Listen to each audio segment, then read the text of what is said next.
Bismillahirrahmanirrahim. Assalamualaikum warahmatullahi wabarakatuh.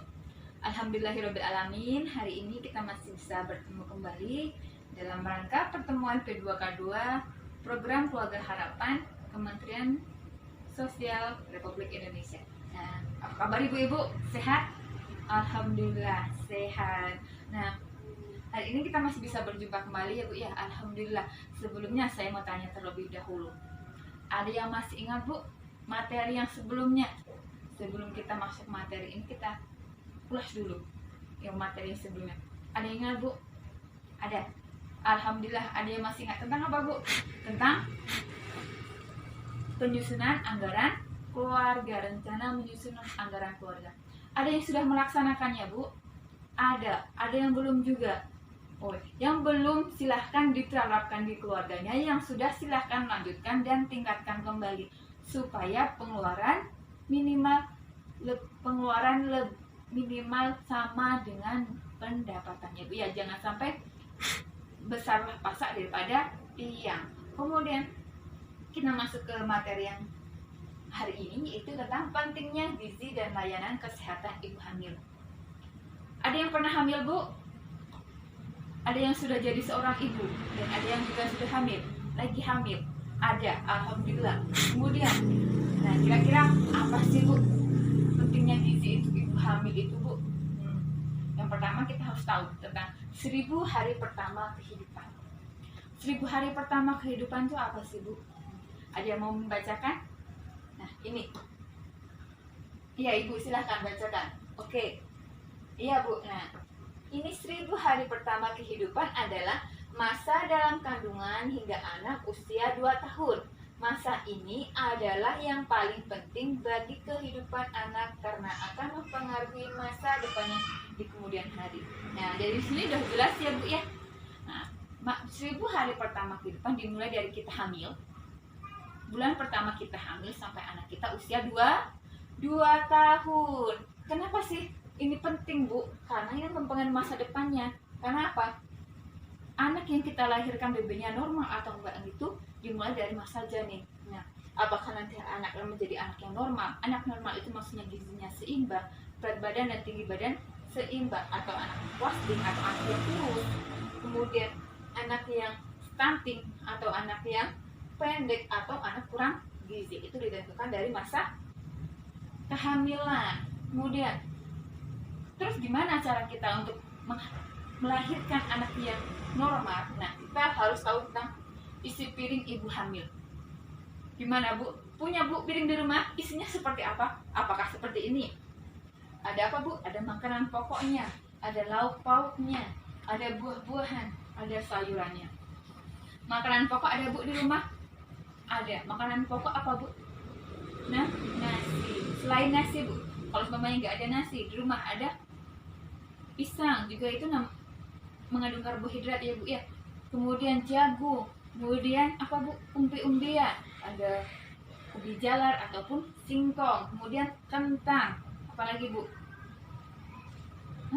Talas, oke. Kemudian ada lauk pauknya, lauk pauk yang mengandung protein. Apa Bu makanan yang mengandung protein? Apa aja Bu contohnya lauk pauk itu Bu? Ayam, ikan, terus apa lagi Bu yang murah-murah?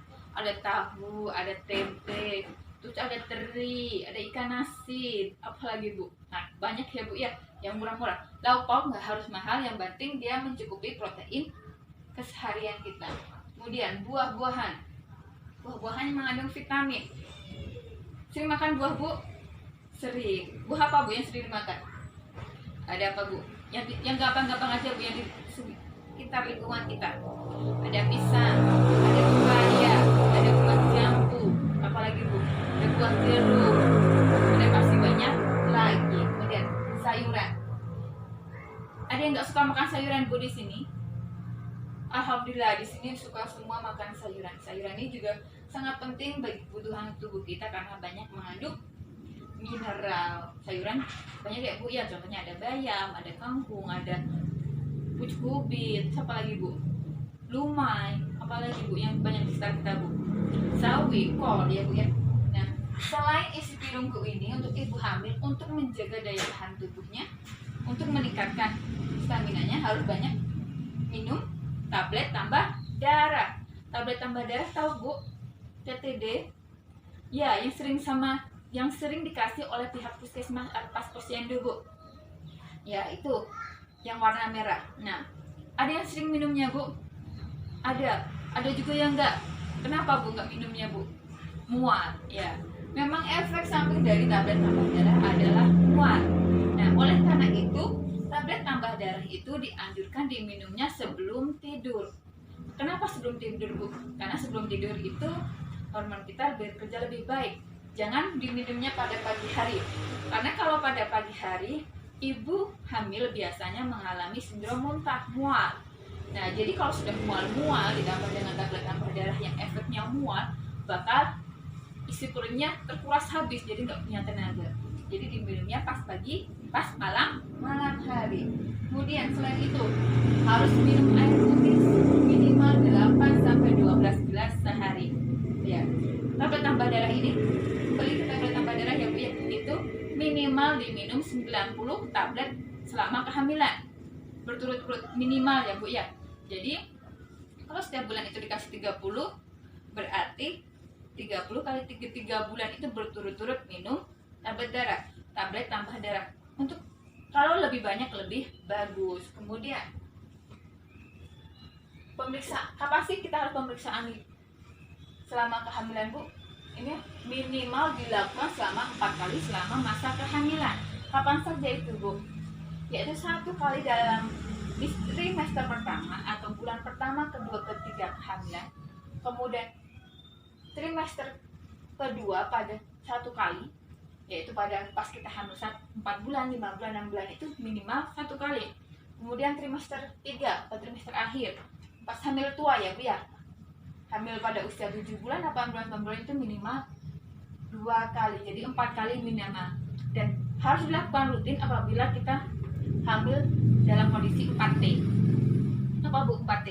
Terlalu banyak, terlalu rapat, terlalu tua, terlalu apa Bu? Terlalu tua, terlalu muda, terlalu banyak, anaknya lebih dari 5. Nah, harus melakukan pemeriksaan rutin tiap bulan. Terlalu rapat, anaknya jaraknya selisihnya cuma 2 tahun, 2 tahun, itu Bu ya. Kemudian terlalu tua, usianya sudah lebih dari 35 tahun. Kemudian terlalu muda, usia kurang dari 20 tahun. Itu harus sering-sering melakukan pemeriksaan kehamilan.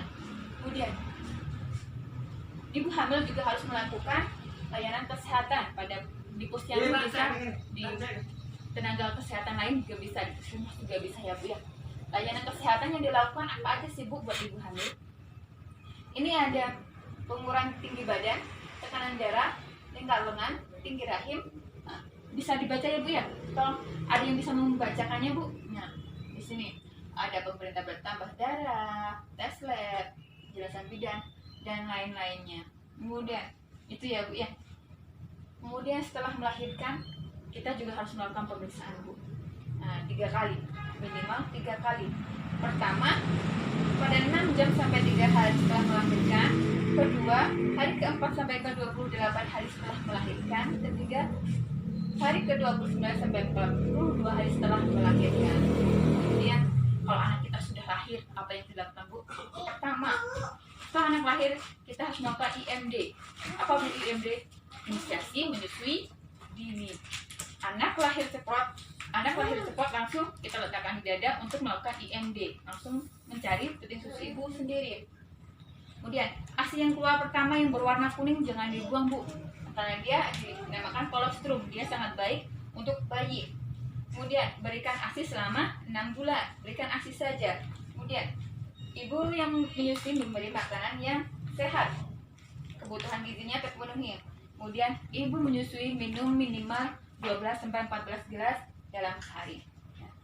Mengerti ya Bu ya? Insya Allah. Nggak ada yang ditanyakan ya Bu ya? Nggak ada. Alhamdulillah. Nah, mungkin cukup sekian pertemuan kita bulan ini Bu.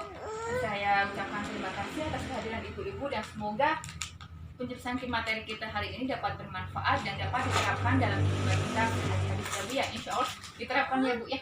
Nah, saya akhiri usikum binafsihi bittaqwallah. Wassalamualaikum warahmatullahi wabarakatuh.